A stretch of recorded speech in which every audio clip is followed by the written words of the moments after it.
The clean is one of the best lifts for power, explosiveness, and athleticism. And being able to clean a lot of weight automatically earns you the respect of every gym goer. I've been teaching the clean for 10 years, so here's 10 lessons I've learned about the clean. The clean is one of the most widely taught Olympic lifts, and because of that, it's also very misunderstood and incorrectly taught. Which means that you might have heard the phrase, use your hips or hit the bar with your hips. And while we do want the bar to make contact with our hips, we don't want to hit the bar with our hips. I want to show you the key difference between using your hips versus using your legs.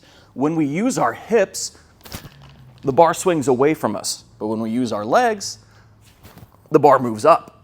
Using your hips is a great way to make it look like you know what you're doing, when in all reality, you're just speeding up the process of going in the wrong direction. Instead, if you use your legs, you'll be able to launch the bar up faster than if you used your hips, and you'll be able to keep the bar closer to you, which is always going to lead to more efficient technique, which means that you'll also be able to lift more weight. Think of it like comparing a vertical jump with a broad jump. In the clean, we want to treat it like we're a vertical jump and not a forward broad jump. To do this correctly, try using a drill where you're practicing the clean from the hip. So we can work on moving straight up with our legs and not forward with our hips. You can see the difference between me using my legs because the bar is so close it hit my microphone on my shirt. Anytime the bar gets away from us, it's a less efficient lift, so we want to try to avoid that. Once you've got the clean from the hip mastered, then we're going to try and see if we can do this while pulling from the floor. So we can use a slow pull clean or a tempo clean where we go for 4 seconds from the ground to the power position to make sure we're in the right power position, and then we can move up and not forward. Lesson number 2, front squat more, you dummy. I get it, front squats kind of suck. They're like back squats. If they hurt your wrists more, you couldn't lift as much weight, and it just didn't feel good. But one thing is for damn sure, and that's if you front squat more than you clean, it makes your cleans easier. Sure, there's lots of technique that goes into making a successful heavy clean, but there's also more strength requirements, more than any of the other Olympic lifts, the snatch or the jerk. So it pays to work on your front squat. Here's a good rule of thumb to know if you need to work on your front squat. First, if your front squat and back squat are really close together, within 20 pounds or so, then you don't need to work on your front squat, you're capped by your back squat. You're not gonna out front squat your back squat, so just focus on the back squat and the front squat will come up much easier after that. If your front squat is way lighter than your back squat, then spending more time working on your back squat is just wasted effort and it's not really going to improve your front squat. Instead, it takes 6 to 12 weeks to prioritize your front squat, whether that's practicing the movement more or working on your mobility. This extra focus on the front squat will make it much easier to increase your clean. If your front squat and back squat have a respectable ratio between the two, then you don't need to prioritize one or the other. You probably just need to work on your clean technique. But it doesn't hurt to have some maintenance level strength in the squat. So here's a good 8-week squat program for you to do. The first 4 weeks, we're gonna focus on the pause squat. We'll do back squats once a week and front squats once a week, building up to a top set of 5 with a pause. Then take 10% off that top set and drop down for 4 sets of 5, all reps with a pause. Each week, try and add 5 to 10 pounds to your top set and drop sets.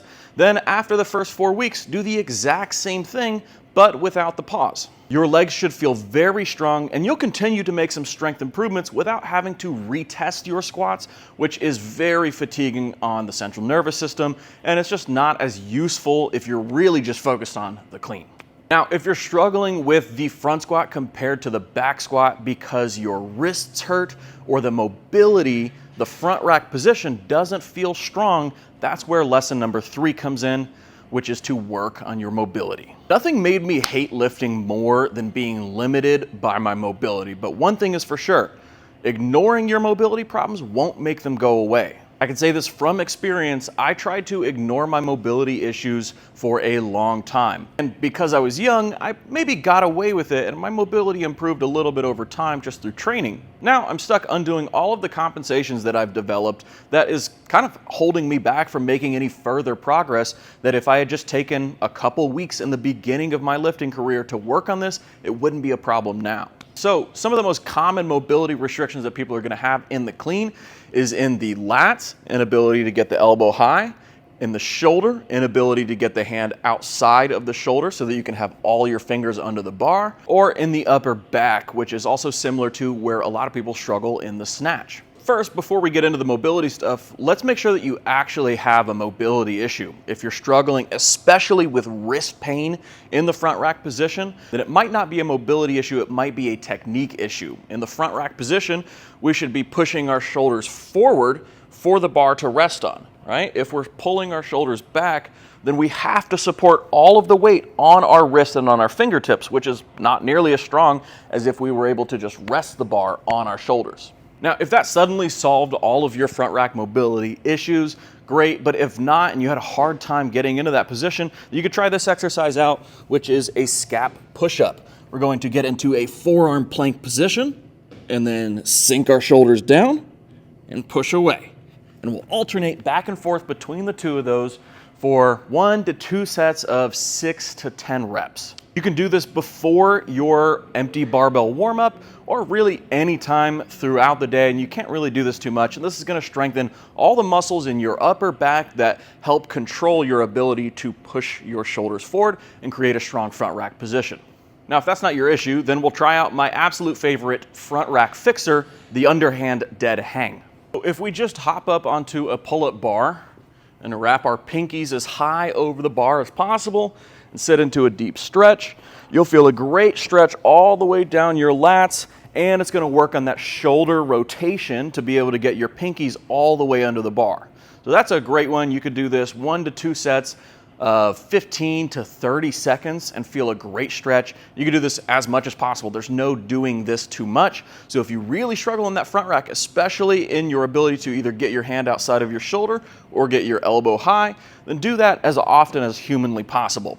Now, if you don't have an issue with getting your elbow high, but you do have an issue with keeping all of your fingers under the bar, maybe you're always on 1 or 2 fingers, maybe you can get your thumb and your pointer finger under, but you can't get your whole hand under the bar, then try out this because it's actually more of a shoulder rotation strength issue than it is a flexibility of the lat.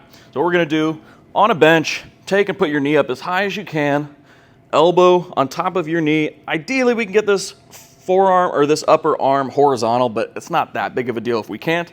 And we're going to slowly lower this down for 4 seconds and then use the other hand to assist back up. And we want to make sure that we're doing the assist on this because we're much stronger on the negative than we are on the way up. So this means that we're going to be able to get more benefit out of this exercise on the way down than we will on the way up. And it'll be easier to progressive overload this than if you had to stick with weights that you could only lift back up. So this exercise is a little bit different. This is more of a strength exercise. So it's gonna take a little bit longer to see positive benefits from it, but that doesn't mean that it's not effective. So try these out 1 to 3 times a week for 2 to 3 sets of 6 to 10 reps on each side, 4-second eccentric. Start with a light to moderately light dumbbell, and every 4 weeks or so, progress the weight up just a little bit. There's a lot of runway that you can go with this. I've seen videos of college football and NFL football players doing this with 40 and 50-pound dumbbells, so there's a lot of progression in it. Now, if you do these for a month, 6 weeks, and suddenly all of your front rack issues are gone, then you don't need to continue doing this exercise anymore. You're probably gonna get all of the mobility work that you need by just doing front squats and cleans. And you'll be able to save the time of the extra 10 minutes or so of the mobility work. And that's why it's so important to do this early in your lifting career and not be forced to do it later, because you're going to have to do a lot more of it later on than if you were doing this earlier. If you want more mobility exercises like this for the front rack position, but also for squat depth and the snatch overhead position, then check out my free Mobility 101 guide, which I've got linked in the description below. Lesson number 4 is find the best start position for you. The most common mistake in the clean that beginners make is not using the correct start position. Most of the time, people will either have their hips too high like they would for a deadlift, or too low and they're gonna have a hard time going around the knees, or the stance is too wide or too narrow to create a lot of power.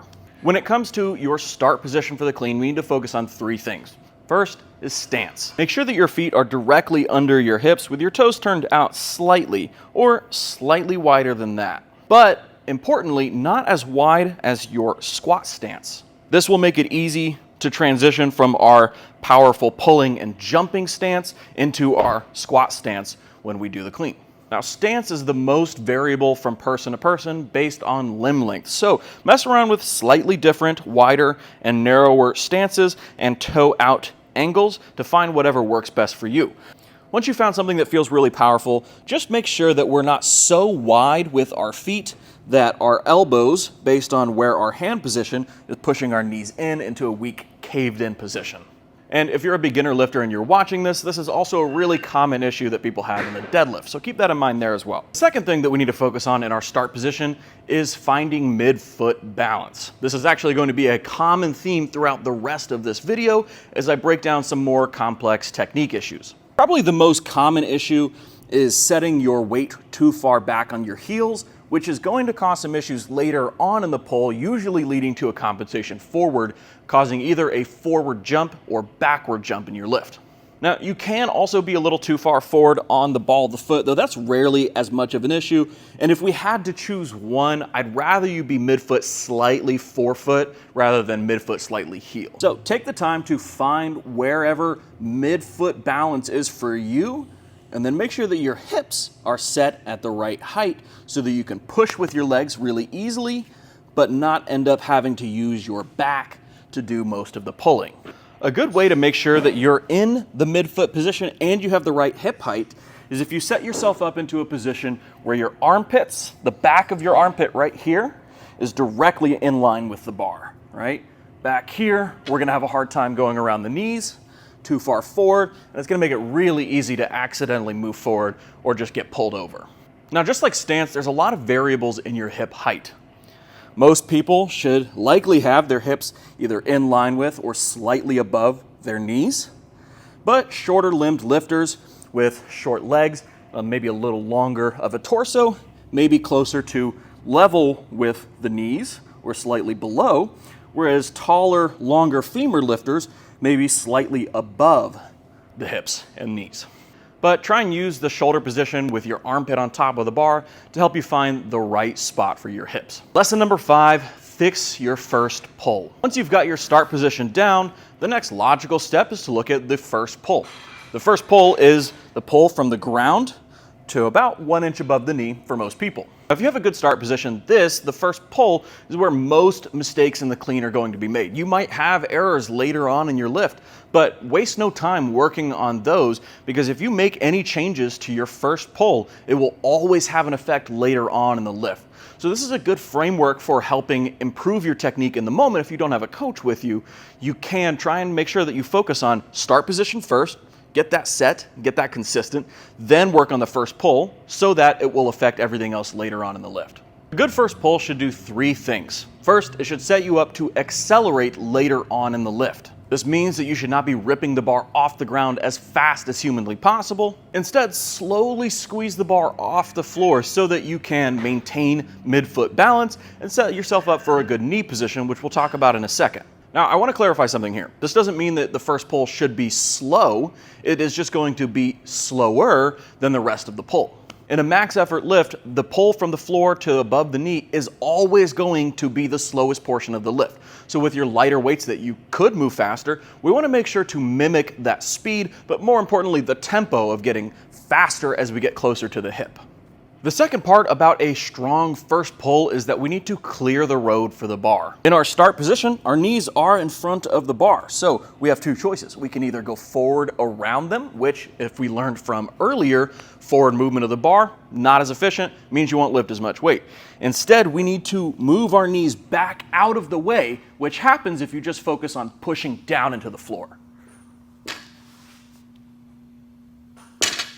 But the key mistake that a lot of people make in this is over-focusing on moving the knees back, which leads to shifting your balance back onto the heel and lifting your toes up. Whenever that happens, you lose your midfoot balance, but more importantly, later on in the lift, it's going to cause some issues as you pass the knee and try and get the bar into your hip crease, where you're going to move your hips forward into the bar, causing a forward or backward jump. And the third thing, which ties into the previous, is that we need to make sure that our hips and shoulders rise at the same rate. We don't want the hips to rise faster than our shoulders in the pull, which would look like this. because then we end up with vertical shins too soon. And when that happens, we're not pushing down into the ground and we're not creating a strong pull. Think of it like a push, not a pull, and that can help solve a lot of your issues. If you need to work on this, practice the first pull over and over and over again. Again, this is where most issues happen, even if you have a good start position. Just a reminder on those 3 things that make a great first pull. 1, maintaining midfoot balance, starting with midfoot balance and maintaining it at the knee position. 2, clearing the road for the bar, meaning get your knees out of the way of the bar so the bar can move up and back slightly.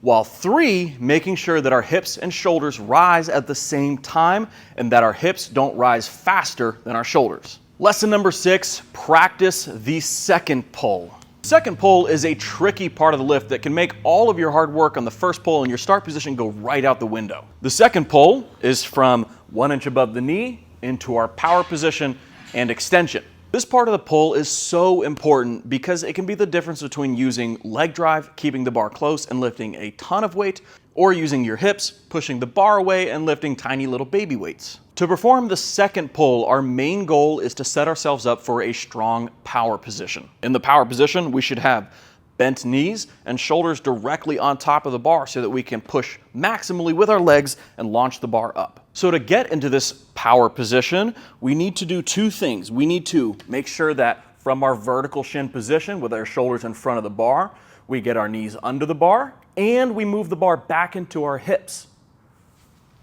like this. If we move our knees forward too much, we end up on our toes and we can't push with our legs as much. If we row the bar back into us, we're ending up in the hip crease with straight legs and we can only swing the bar away.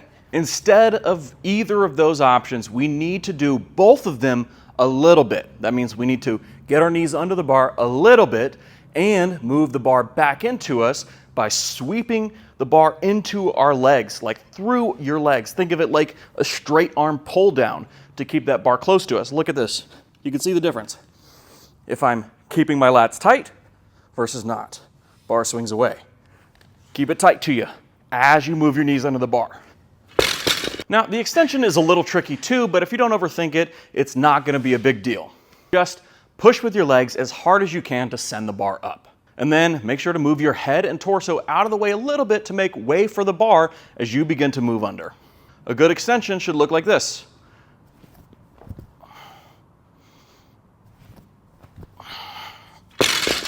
I'm launching the bar up with my legs, moving out of the way a little bit, but all of this is moving up as I, which we'll talk about later, start to move down. But coach, how do I work on this? How do I practice this? What drills should I do? Stop, you don't need to do a ton of drills. You just need to practice the movement until it makes sense in your brain. Try practicing it not until you get it right, but until you can't get it wrong. Lesson number 7, use your arms, kinda. The third pull is the one that is most confusing for a lot of people, and that's because we're not actually trying to pull the bar up any higher. We already did that in the first and second pull, and now the bar is launched and it's actually kind of momentarily weightless here, about belly button height, maybe a little bit higher depending on the weight that's on the bar. So we're going to use this speed and power that we launched that bar up that made it momentarily weightless to not continue lifting the bar up, because that's impossible. You're actually going to be in midair, so you can't lift the bar up any higher. It's to pull ourselves down under the bar to get under the bar faster. When this is done full speed, it will look like this. You'll be up on your tippy toes, you'll be in the air slightly, and now what you'll do is you'll start to first shrug, then move the elbows up as you pull yourself down under the bar. Now, I don't want you to actively think shrug, because again, we're not shrugging to lift the bar up. This is all going to happen as a byproduct of you trying to pull down. This third pull, or pulling under, is so important because it's going to make sure that you're moving faster under the bar and that you're keeping the bar closer to your body, or keeping your body closer to the bar, whichever works. Now, some people say that you shouldn't pull yourself under the bar, you should just drop under the bar. And to them, I say, you fool. Look at this. If we take this foam roller and drop it, it'll move down pretty fast. That's cool. But if we take this foam roller and spike it at the ground as high as we can, it's moving a lot faster. Now, if you're trying to move the heaviest possible weight off the floor, weights that you can barely deadlift and get to belly button height, do you want to be drop under the bar speed, or do you want to be spiked under the bar speed? Now this is one instance where a drill could actually really help you learn this. So this is a drill called the tall clean. What we're going to do is remove any assistance from the legs to help us pull under the bar. So all we're going to do is start with a shrug and then pull with our arms under the bar. Looks like this.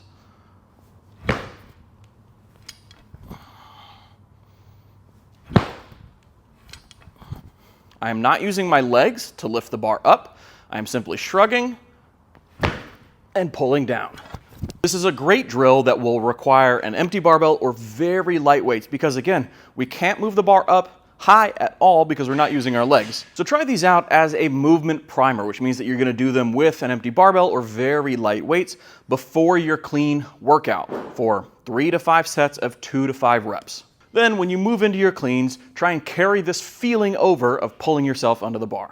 Lesson number 8 is ride the bounce. There's a big difference between being fast to the bottom of the squat and being fast to the bar.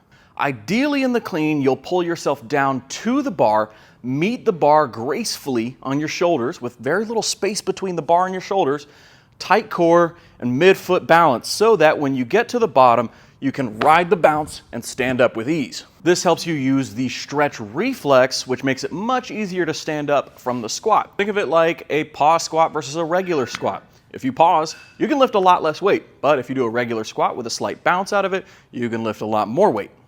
We're trying to create that stretch reflex that happens in a normal squat because on the clean, we're really limited by our strength a lot of the time, especially as you get more advanced. So taking the extra time to have to reset your balance and pause at the bottom is going to make the clean itself feel a lot harder. So think of it like this. When you start pulling yourself under the bar, as you start getting closer and closer to the bar, imagine pushing your shoulders up against the bar, resisting the bar moving down with your core and your whole upper body, even as your lower body is slightly relaxing so that you can catch that bounce and utilize the stretch reflex. Now, meeting the bar on the way down isn't the only factor to consider here. First, we need to make sure that we're bracing our core as tight as possible.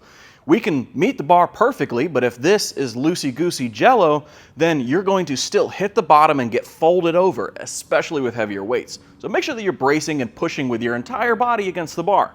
Second is we need to be balanced on the foot. I've said this 17 times throughout this video, but if we go to land and your balance is too far back on your heels and you try and ride the stretch reflex, you're going to get either spit out on the back of the clean or you're going to have to reset at the bottom and re-find your balance before you stand back up. So mid-foot balance in the landing is key, making sure that we're not, one, sending our hips back as we move down into the squat, but also not that we're sending our knees straight forward and keeping our hips directly under our shoulders like it's a Smith machine squat. It's not gonna work quite as well. You need to have a good balance of both, especially depending on your mobility levels in the ankle and the upper back to make sure that you're perfectly mid-foot balanced. Now, if this is just an awareness thing and you're just not really sure where you are on your balance, then one drill that you can try is a jumping squat. Take an empty barbell or some very light weight, think like 20% of your best squat, put it on your back, and try some jumping squats. When you land, you'll be perfectly mid-foot because if you land on your toe, you're gonna fall forward. If you land on your heel, you're gonna feel it. I've very rarely ever had to have somebody do jumping squats multiple times a week to get this feeling down. A lot of the time, it simply takes 1 or 2 sets of them where you start to make the connection between the landing of the jumping squat and the landing of the clean. Lesson number 9, 20 pounds is not the same for every lift. Enough of the technique talk. This lesson is more about your approach to training and weight selection, especially if you're trying to retest your max. And that is that not all pounds are created equal. 5 pounds on a deadlift feels like nothing. You could load 5 pounds up on a deadlift and probably not even tell the difference. But 5 pounds on a clean, you can absolutely tell the difference because we're limited by our strength, but this is not a strength exercise. So what that means is that when we are doing a squat or a deadlift, we can lose speed, but still be able to grind through it through just sheer grit and work. On a clean, if we lose speed, there's not really any grinding through the clean that you can do to save the lift if you just simply cannot get the bar high enough for you to get under. You've probably noticed this, that when you're deadlifting or squatting, you can add 10s or 25s or even 45s and not really feel all that much of a difference and still be able to make the lift just fine. Now, don't try and load the clean and make progress on the clean like you would for a squat, where a lot of people will start with a 45 on the bar and then add a 25 on. If your clean max is 205 and you make a 50-pound jump to 20 pounds under your max, you're going to get rocked at the bottom of this clean. It's not going to feel great. You're gonna have to make smaller jumps in weight, just like you would when you were a beginner on the basic barbell movements. So be smart with your weight selection and follow your training program, which leads us into lesson number 10. Lesson number 10 is follow a training program, specifically a good training program. If your program for the clean looks like something that a high school football coach who only knows 5x10 as a rep scheme, then you're kind of screwed. So here's a few good rules of thumb for programming the clean and the Olympic lifts. First, spend most of your time in the 1 to 3 rep range. 4 is okay, 5 should be incredibly rare. The clean is a speed exercise, not a strength exercise. You don't run 800s to improve your 40-yard dash, so don't train like it with the clean. 2, try using a 2-day training approach. 2 days a week is a good minimum amount of cleans for most lifters.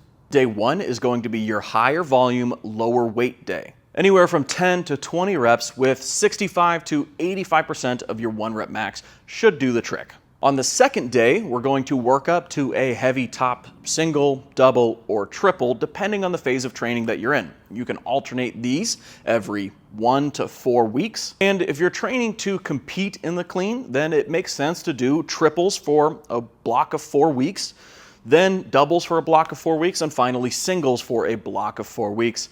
And you'll be very peaked to hit a new 1 rep max at the end of those 12 weeks. The heavier day allows you to find what breaks down in your technique so that you can practice it the next week on your high volume day and hopefully shore up some of those technique issues. Number 3, plan your weekly split with the clean in mind. If you do cleans on Monday and squats on Tuesday, your cleans will not really affect your squats. But if you do them in reverse with your squats on Monday and then try and do cleans on Tuesday, your cleans are going to be destroyed.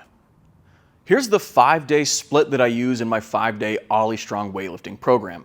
Day 1 is our high volume Olympic lifts. That's where we do our 10 to 20 reps in the lighter percentage range. Day 2 is our high volume squat day. Here, we don't have to worry about the fatigue from the Olympic lifts the day before because they don't really impact the strength lifts that much. Day 3 is going to be our power day. This is where we do power snatch and power clean for moderate reps and moderate weight. We'll rest on day 4. Day 5 is our heavy Olympic lifting day. This is where we'll work up to our 1 to 3 rep top set for both the snatch and the clean. And on day 6 is when we do our second high volume squat day. Usually I'll do back squats 1 day a week and front squats on the other day of squats. If you like this training split and you found these lessons helpful, then make sure to check out my OlyStrong weightlifting program linked in the description below. You get a free week trial, and I'm in there every day responding to people's videos, helping you improve your technique and doing everything I can to make sure that you set a PR. That's everything for this video. Make sure to subscribe to the channel. We'll catch you guys on the next one.